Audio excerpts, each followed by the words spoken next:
Hello, what is up guys? Eman from Peso Smart Page here. Welcome sa panibagong episode. Shout out to all the podcast listeners as well. I appreciate you all. Today, let's talk about the cryptoverse. So, Bitcoin, malapit na siyang mag-trade sa $100,000 per Bitcoin. Earlier today, nag-trade siya at around $99,466 US dollars. So, konti na lang, less than $600 na lang, makukuha na niya yung 100k. So, probably in the next few days, pag nag-rally pa ng konti yung Bitcoin, then may hit na yung 100k. So, ang bilis din ng pagbulusok ng prices ng Bitcoin. So, yung high earlier this year was only at 73,757. And now, the past 3 weeks have been really good for Bitcoin. So, nung week ng November 4, high ng 81,500. Then last week, high ng 93,400. And this week, high ng 99,400. And yung ibang altcoins, sumusunod na rin siya pero hindi pa rin katulad nung rally ng Bitcoin. Kasi yung Bitcoin dominance is mataas pa rin. Last week, nag-high ng 61.15%. This week, high ng 61.53%. So, probably nag-top na rin tayo sa Bitcoin dominance unless mag-continue itong parabolic run ng Bitcoin. But yeah, a lot of analysts and specifically si Benjamin Cohen sa Into the Cryptoverse, sinasabi niya na probably around 60% or 61% na yung top ng Bitcoin dominance. And after that, kapag bumaba kasi yung Bitcoin dominance and then na-sustain lang or bumaba ng konti yung price ng Bitcoin against USD, then magkakaroon ng altcoin season. Kasi ngayon kapag mataas pa rin yung Bitcoin dominance and then continuous lang nagra-rally yung Bitcoin, then walang mangyayaring alt season. Kasi lahat ng capital na pumapasok is napupunta lang lahat sa Bitcoin. So, it will pull the price of Bitcoin upwards. So, kapag ka naman itong mga Bitcoin investors is kinonvert yung Bitcoin nila into altcoins, then that is the time na possible mangyari na mag-run itong mga altcoins na to. I know, sabihin natin, may mga ilan na altcoins na in-outperform yung Bitcoin. But currently, kapag tinignan nyo yung mga pairs, for example, Ethereum BTC, nagbi-bleed pa rin yung Ethereum against Bitcoin. Although, for example, itong Algorand, maganda na rin yung run niya this week, up ng 31.88% kanina, but ngayon 31.77% na lang. So, mabilis lang din talaga dito sa crypto. And today, up yan ng 13.12%. So, last week, nag-trade lang siya at around, lowest was 20 centavos. And the previous week, actually maganda rin, day pala to, my bad. So, last week, yan. Lowest niya was around 13 cents. And ang laki na rin nung tinaas niya after just 1 or 2 weeks. So, that's good. Ethereum, same thing naman. Actually, mas mataas pa siya last week. So, pag tinignan nyo yung BTC ETH, and so in Bitcoin, okay, hindi. BTC ETH kasi Bitcoin dapat pair siya. Oh, mali pala. ETH BTC pala dapat. Okay, that is my bad. So yan, kita nyo. Nagbi-bleed yung Ethereum against Bitcoin. So for example, nung nag-high, sabihin natin nung 2021, so yan. Dito nag-all-time high, nag-set ng new all-time high yung Ethereum. So, ibig sabihin, umakit yung value niya against Bitcoin. And then, same thing here nung December. Kasi nag-top yung Bitcoin nung around November. Then, mas tumaas pa yung Ethereum as well. And then, dito kita nyo kasi tumataas lang yung Bitcoin and yung Ethereum is hindi nakasabay. That's why bumababa yung pair na to. Yung Ethereum-Bitcoin pair. And if we check Algo BTC. So, ayan. Kita nyo. for the longest time, nagbi-bleed lang itong Algorand against Bitcoin. Pero it had its moments before. And eto, kita nyo. Itong pagbaba pa lang na to. So, nagbi-bleed siya sa Bitcoin. Kasi nga, pataas yung Bitcoin. And almost may hit na niya yung 100K. Although, since nagkaroon ng magandang run itong Algorand, the past 3 weeks, kasama yung week na to, yan, kita nyo, umaakit na ulit siya. Umaakit yung value niya against Bitcoin. So, ito dapat tinitingnan nyo rin. Kasi, iniisip ng iba, alam na yung mga bago sa crypto na, hindi, mahirap na pumasok sa Bitcoin, masyado nang mataas. But sometimes, especially kapag nag-start pa lang yung bull run, mas okay na maging Bitcoin heavy. Kasi ako personally, I was Bitcoin heavy din. Even nung bear market pa lang. Kasi I think that is the safest cryptocurrency to invest in. So, hindi naman ako nagda-double sa mga like shit coins, mga meme coins. So, essentially, yung mga binibili ko lang talaga is itong mga blue chip na crypto. So, Bitcoin, Ethereum, and then may mga ilan akong altcoins na I believe in the project. So, that's why I buy yung mga crypto nila. So, for example, Algorand and Ronin. So, yun na lang yung hinohold ko. Konti na lang and mas madaling mag-DCA kapag konti lang yung laman ng portfolio mo. And then, andito tayo sa crypto market cap or coin market cap. So, yung global crypto market cap is at $3.29 trillion na. So, in the last day, up yan ng around 2%. And kita nyo dito yung top 10, Bitcoin yung number 1, of course. Then, Ethereum. So, yung Tether or USDT is stable coin. So, pwede namang di yan isama. Then, Solana. Then, Binance Coin or BNB. XRP, Dogecoin. So, isang meme coin nasa top 10. Then USDC is another stable coin. Then Cardano or ADA. And lastly, Tron. So kita nyo dito, ang laki ng market cap ng Bitcoin. Almost 2 billion. Oh, actually 2 trillion.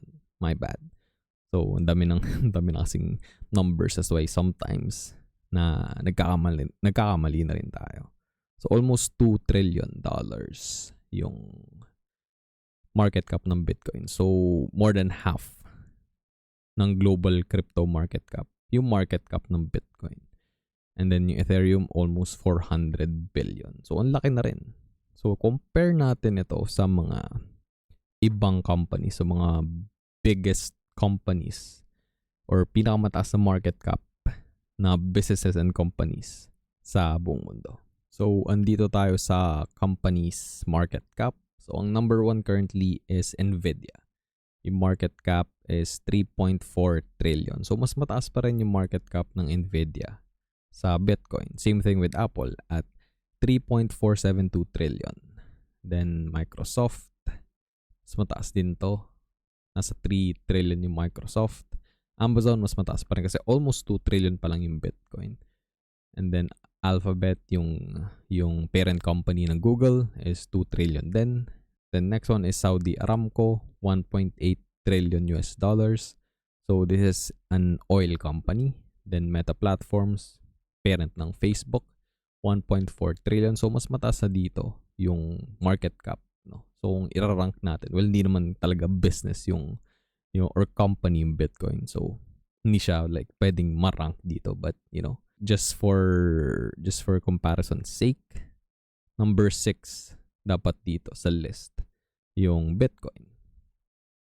Then Tesla is at 1.1 trillion. Berkshire Hathaway is at 1 trillion. So, ito yung company ni Warren Buffett. So, nasa top 10 pa rin siya. Then, last one, number 10 is TSMC. So, Taiwan Semiconductor Manufacturing Company. Yung ibig sabihin na I believe, almost 1 trillion din. So, 988 billion US dollars. And then next one, check naman natin yung indicator ng coin market cap na Crypto Fear and Greed Index. So currently, nasa extreme greed itong Cryptoverse. So nasa 87. So historically, kapag mataas din yung Crypto Fear and Greed Index, then that's a good time to sell. Although, personally, yung strategy ko is nagbebenta lang ako pa konti-konti. So nagdi-DCA lang din ako out of the market. So same thing sa ginagawa mo kapag ka bear market, kapag ka depress yung prices, kapag ka mababa yung prices ng mga assets, ng mga cryptocurrencies. So nagdi-DCA in ka sa market. So bumibili ka ng mga assets na yun. Then kapag ka sobrang tumataas sila, then unti-unti mo ring binibenta para ma-recover mo yung capital mo. Pero syempre mag-iiwan ka pa rin ng, for example, ng moonbag para kapag mas lalo pang tumaas yung asset na yun, pwede ka pa rin magbenta eventually. So hindi mo nilalahat. So para may chance ka pa rin magbenta pag for example mas tumaas pa. Sabihin natin nagkaroon pa ng 2x or 3x run yung asset na yun. Para hindi magkaroon ng opportunity cost. Kasi pagka for example 100% binenta mo na agad, then kapag ka nag 2x or nag 3x ka, then manghihinayang ka kapag ka nangyari yun. So earlier this year, same thing, nag-92. Ang tagal nating nasa extreme greed. So from, let's say, Feb 28 until around here, around March 20. Then bumaba siya, then umakyat ulit sa extreme greed. Then nag-end na talaga eventually nung start ng April. Then kita natin dito, bumaba yung prices, especially ng Bitcoin. Kapag ganitong nasa area tayo ng fear. Then kita natin dito, August, September, mababa din yung hindi rin maganda itong crypto fear and greed index. So nasa area pa rin ng fear. Hindi naman siya extreme fear in comparison before. Kasi hindi naman sobrang bumaba yung prices this year. But nung, for example, late 2022, so wala silang data dito sa CoinMarketCap, but at that time, nasa extreme fear yung cryptoverse. And now, since November 11, nasa extreme greed na ulit tayo. And currently, nasa 87 yan. So, since malapit na mag-hit ng 100k yung Bitcoin, then probably this is a good time to sell a portion of your portfolio or of your holdings para makapag-take profits ka na. And eventually kapag ka nag-dip na ulit, kasi it will, mangyayari naman yun. Magkakaroon ng correction sa market. Wala namang market na hindi nagko-correct. So pagka nangyari yun, pwede mo i-deploy or i-redeploy yung capital mo. Then pwede mo pa ulit ma-ride yung the rest of the bull run. And another option is to convert some of your Bitcoin or sats into altcoins. Kasi ito na yung time or moment na kailangan natin mag-hedge. Kasi kung Bitcoin heavy ka pa rin, then probably you're gonna miss out sa gains. For example, katulad nung Algorand na pinakita ko sa inyo, tumakit na yung valuation niya against Bitcoin. So yung Algorand and BTC pair is tumataas na. So hindi na siya nagbe-bleed against Bitcoin. So merong opportunity doon na pwede mong i-take advantage para mas kumita ng mas malaki. And then now, andito tayo sa Into the Cryptoverse. So ito yung platform ni Benjamin Cowen. Tingnan natin yung overvaluation or undervaluation currently ng Cryptoverse. So yung trend, dapat ngayon nasa 3.11 trillion dollars tayo. But currently yung buong Cryptoverse, yung market cap is 3.296 trillion dollars. So merong overvaluation ng around 6%. So, nung last bull run, so nag-top tayo around November-ish. So, yung upper band is at 8 trillion. Then yung fair value at that time was 747 billion. Pero yung upper band, well, yung total market cap pala is at 2.571 trillion. And then, nung unang top nung bull run na yun, yung total market cap was at 2 trillion. Then yung fair value is around 544 billion. And currently, dito tayo ngayon. So, 3.296 trillion yung total market cap. Then fair value at 3.11. Yung upper band is at 30.345 trillion. So, imagine kung makabot tayo like halfway there. O sabihin natin na mag 15 trillion yung market cap ng Cryptoverse, ng buong Cryptoverse. this bull run and possible mangyari on this 2025.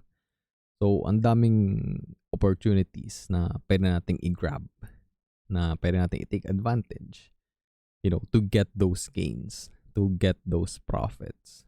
So, huwag niyo isipin na, masyado nang late para sa crypto. Kasi, 2022 lang, nag-15-ish K, nag-16K yung Bitcoin. And now, it's nearing 100,000. So, kailangan nyo lang laruin yung cycle and you have to be patient. And you have to probably simplify yung strategy nyo. So, personally, for me, hindi naman ako nag-trade everything. Hindi ako day trader. I can probably say na hindi rin ako swing trader. I just DCA. And nagbebenta ako kapag satisfied na ako and content na ako dun sa profits. And ayun nga, hindi rin ako nag-double sa sobrang daming coins kasi ang daming options. Kung sa tingin nyo, ang hirap pumili ng stocks, ang hirap mag-stock pick. Dito sa Cryptoverse, like, there are like thousands of choices. And sobrang hirap mamili. So, you can just stick dun sa OG. So, you can put on your Bitcoin maxi hat. Lalo na kapag start pa lang ng bull run and like go Bitcoin heavy. And kapag ganitong, sa tingin ng Cryptoverse, nagta-top na yung Bitcoin dominance, then you can start to hedge. Pwede kang pumunta sa ibang mga altcoins like Ethereum, and then yung mga projects na na-review nyo na sa tingin nyo is may magandang upside in the future. So probably pagka naman nag-run itong Bitcoin, usually based on like previous bull runs, hinahatak din niya itong mga altcoins na yan. Kasi again, pagka satisfied na yung mga investors sa Bitcoin, sa profits nila, then they're hedging na towards other options. So yung Bitcoin nila pwede lang i-convert sa ibang mga altcoins. Yun lang guys, sana over the weekend makita natin yung 100k na Bitcoin. So previously, yung prediction is before this year ends, but mas mapapaga pa kung November may hit yung 100k Bitcoin. And we'll see in the next coming weeks and in the next coming months kung magpapatuloy ba itong rally ng Cryptoverse and kung matutuloy itong run na to the rest of 2025. That's gonna be it for this episode, guys. Sana may natutunan kayo. Thank you for watching and listening. I will see you on the next episode. Always remember, be peso smart.